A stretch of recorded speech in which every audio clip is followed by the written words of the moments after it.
Hola a todo el mundo, muy buenas tardes, espero que estéis muy bien.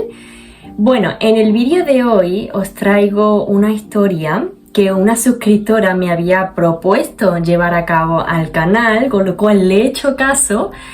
Y en este vídeo vamos a hablar sobre el agua Tofana, aunque ella me pidió que hablara sobre Giulia Tofana, pero claro, no puedo hablar de Giulia Tofana sin hablar del agua Tofana.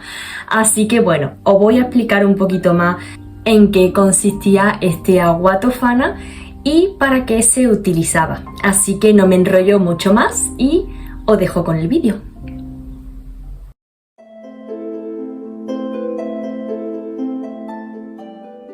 Voy a empezar con un tema complejo y es que la misoginia no surge de la nada. Esta se explica por la cosmovisión de épocas anteriores donde se contribuyó a descargar sobre la sexualidad femenina la sombra de la culpa. Se suponen que ellas eran la parte débil y la que corrompía o se dedicaba a corromper la serenidad de los varones. Esto es de sobra conocido y de alguna manera la consecuencia más trágica de aquel miedo fue aquella caza de brujas que se produjo hace unos siglos, que de hecho de caza de brujas podríamos hablar en otro vídeo. Total, que la suma de la sociedad patriarcal más las bodas que se generaban por cuestiones políticas o económicas, más el hecho de que la Iglesia ni siquiera se planteara la cuestión del divorcio, de que se pudiese pedir el divorcio, dio lugar a que diversas mujeres se encargaran de suministrar veneno a sus maridos para poder escaparse de esos matrimonios.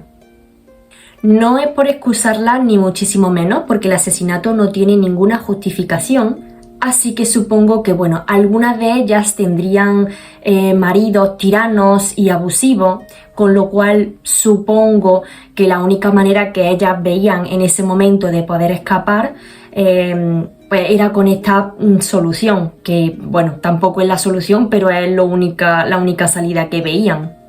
Y otras supongo que simplemente eran asesinas, o sea, es que tiene que haber de todo en esta vida, oye, qué sé yo. El caso es que aquello pasaba, pero dejó tras de sí su huella que marcó en la literatura y que alimentaba el mito de la hechicera como quinta esencia de la maldad femenina. Brujas, hechiceras, astrólogas, alquimistas. Casi siempre las protagonistas eran practicantes de magia negra o algún análogo, como una forma de invocar al demonio y así obtener sus poderes sobrenaturales. Pero yendo al meollo del asunto, esta historia que se fue relatando como una historia o un cuento para no dormir, causó mucho furor en aquel entonces. Pero en este caso, de cuento no tenía nada. Rastreando en documentos de los estados pontificios en 1881, Salvatore Salomón Marino, creo que era, descubrió que las dos primeras denuncias por envenenamiento se hicieron en 1632 y en 1633. Esto ocurrió en Palermo y una de ellas fue Francesca Lasarda y Teofania di Adamo. Estas mujeres fueron condenadas por envenenar a sus respectivos maridos. Pero ahora sí llegamos a la protagonista de nuestra historia, Giulia Tofana. La leyenda cuenta que era hija de una de las mencionadas anteriormente, de Teofania di Adamo, pero es algo que tampoco está corroborado, así que no podría afirmarlo. No se sabe mucho de su vida, simplemente se sabe que tenía un marido y que éste murió. Por supuesto, con estos antecedentes, yo creo que el marido no se murió a causa de una caída en el caballo. No lo creo, vaya. Giulia, para ganarse la vida, decidió abrir un negocio de cosméticos, puesto que tenía conocimiento de boticario. En algún momento, la Tofana decidió que el tema de los cosméticos era una buena solución para poder ganarse la vida. Pero a raíz de ver esos maridos, esos casos, ¿no?, de abuso, esos maridos abusivos con las mujeres de las clases sociales más bajas y no tan bajas, decidió con sus conocimientos de boticaria elaborar un producto que por supuesto no era apto para todos los públicos. Estaba reservado a mujeres con necesidades específicas, específicamente con la necesidad de enviudar lo antes posible. Algunas teorías dicen que fue Teofania, la supuesta madre de Giulia, la que le enseñó, ¿no?, la receta de este veneno tan letal, mientras otra gente apunta que fue ella misma, con su conocimiento de boticario, la que pudo elaborar esta misma receta por ella misma y pudo desarrollar este veneno. Cabe destacar que el agua tofana se llama así debido al apellido de Giulia y no fue llamada así hasta después de su muerte. Es muy curioso porque hay leyendas que afirman que la composición del agua tofana estaba hecha de mosca española y de la saliva de un loco. Obviamente esto es imposible, pero es que me encanta este tipo de recetas que son imposibles de hacer o imposibles de imaginar y tenía que compartirlo. Al principio el veneno existía en forma de polvo, pero más tarde Giulia dominó otro formato en líquido, echándolo en un frasco de perfume con una imagen de San Nicolás. Se decía que esto era un famoso aceite curativo famoso en la época, que se promocionaba como las gotas que salían de los huesos de este santo. Pero lo que verdaderamente escondía la tofana dentro de esos frascos era el agua tofana. De esta forma, distribuido en pequeños botecitos de cosméticos, se convirtió en un popular negocio en Roma, en una botica encubierta. El veneno no tenía ni sabor ni olor. De hecho, era una mezcla de arsénico, pero que llevaba a dosis como para matar a un caballo.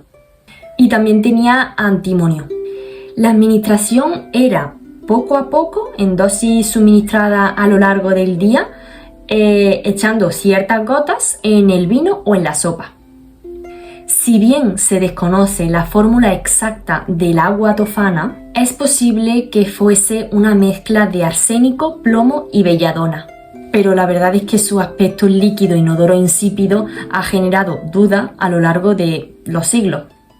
Además, se podían espaciar las dosis para escalar la intensidad del efecto, creando así una ilusión de enfermedad sin poner en marcha la muerte repentina porque podría causar sospecha. Con la primera dosis, la víctima experimentaba fiebres. Con la segunda y la tercera dosis, experimentaba deshidratación, vómitos y quemazón en el sistema digestivo. Y con la cuarta dosis, experimentaba la muerte. Lo curioso es que tampoco dejaba lesiones identificables en la autopsia, si es que se hacía alguna. Entonces era muy complicado ver que había sido por un envenenamiento la causa de la muerte. De esta agua tofana se comentaba lo siguiente: administrado en vino o té o algún otro líquido por el traidor halagador, producía un efecto apenas perceptible. El marido se ponía un poco de mal humor, se sentía débil y lánguido, tan poco indispuesto que apenas llamaría a un médico. Después de la segunda dosis de veneno, esta debilidad y languidez se hacían más pronunciadas. El nombre de Giulia Tofana corrió como la pólvora entre las mujeres de Italia. Junto a Giulia estaba Jeronima Spana, que era una colaboradora suya, y bueno, ambas se encargaban de captar clientas de la sociedad aristócrata. Especialmente de ello se encargaba Jeronima, que era hija de un rico burgués siciliano. El que proporcionaba el veneno es paradójico, pero era un cura, un párroco, que trabajaba en la iglesia de allí y que era hermano de un boticario. Por eso tenía esa facilidad de poder administrar los ingredientes o lo que fuera necesario. Puede sorprender, ¿no?, un poco que un sacerdote se dedicara a estas tareas, pero bueno, recordad que de todo hay en esta vida y también recordar al vídeo del aguacín que subí, en el que el padre Etienne Guibourg Era un párroco y aparte llevaba una doble vida en el que, bueno, participaba como oficiante de las misas negras con la voisine. O sea que, bueno, al final tampoco es de extrañar. Durante años el negocio fue bastante bollante y Julia consiguió ayudar a 600 mujeres a deshacerse de su marido. Pero años después la suerte se le acabó. Son varias las teorías que se cuentan acerca de cómo acabó toda esta historia de Julia Tofana y su círculo de proveedores. Y dos de estas teorías son las siguientes. En la primera se cuenta que una de las clientas de Julia había proporcionado una sopa envenenada a su marido, pero esta se arrepintió a última hora e impidió que el marido se la comiera. El marido, confuso y enfadado, le dijo que qué estaba pasando. La mujer le contó lo que ocurría y que Julia fue la persona que le suministró ese veneno, con lo cual el marido la entregó a las autoridades y Julia también fue descubierta. La segunda teoría fue que un párroco rompió el secreto de confesión después de lo que una de sus parroquianas le contó acerca de todo este asunto. Hay también teoría acerca de la muerte de Julia Tofana porque no se sabe bien qué fue lo que pasó con ella. Unos dicen que huyó, otros cuentan que murió dignamente en su cama, otros cuentan que murió por circunstancias ajenas a la ejecución y otras personas cuentan que Julia y sus secuaces fueron ejecutados en el Campo di Fiori en Roma, acusada de envenenamiento, de asesinato y de brujería, por supuesto esta que no falte. Así que bueno, supongo que realmente nunca sabremos qué fue lo que probablemente ocurrió, ¿no? De esta manera terminó la historia de Julia Tofana, emprendedora, buena samaritana y asesina en sus ratos libres. Y bueno, llegamos al final del vídeo, espero que os haya gustado mucho, darle a me gusta, suscribiros, dejar algún comentario, sugerencias si queréis, lo que queráis escribirme, podéis dejarlo. Y bueno, espero que tengáis una buena semana, muchísimas gracias por apoyarme, por todo, ya somos más de 200 suscriptores, así que bueno, gracias y hasta pronto. ¡Mua!